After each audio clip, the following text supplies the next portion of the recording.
கொடைக்கானல் மலைப்பாதையில் கட்டுப்பாட்டை இழந்த கார் விளம்பர பலகைகள் மீது மோதிவிட்டு பள்ளத்தில் இறங்கிய சிசிடிவி காட்சிகள் வெளியாகியுள்ளன.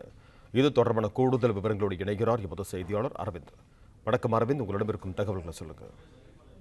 திண்டுக்கல் மாவட்டம் கொடைக்கானல் ஒரு சர்வதேச சுற்றுலா தலமாகும். இங்கு தினந்தோறும் ஏராளமான சுற்றுலா பயணிகள் வந்து செல்வது வழக்கம். இந்நிலையில் கன்னியாகுமரி குளச்சல் பகுதியிலிருந்து 6 சுற்றுலா பயணிகள் மாருதி எர்டிகா சொகுசு வாகனத்தில் கொடைக்கானலுக்கு இன்று சுற்றுலா வந்துள்ளனர். அப்போது பெருமாமலை அருகே காலை வேளையில் வந்து கொண்டிருந்த போது மற்றொரு வாகனத்தை மலைச்சாலை முந்துவதற்கு முற்பட்டுள்ளனர். அப்போது ஓட்டுநரின் கட்டுப்பாட்டை இழந்த வாகனம் சாலையிலிருந்து விலகி தனியார் விடுதி வளாகத்தில் பாய்ந்தது.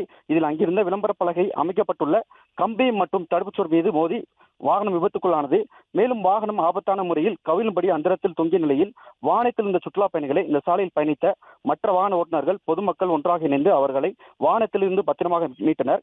மேலும் வாகன கம்பி மற்றும் தடுப்பு சுவரில் மோதி நின்றதால் அதிர்ஷ்டவசமாக வாகனத்தில் பயணம் செய்தவர்கள் காயங்களின்றி உயிர் தப்பினர். இந்த விபத்து காரணமாக மலைச்சாலையில் சிறிது பரபரப்பாக காணப்பட்டது. மேலும் இந்த சம்பவம் குறித்து காவல்துறை விசாரணை மேற்கொண்டிருந்தனர்.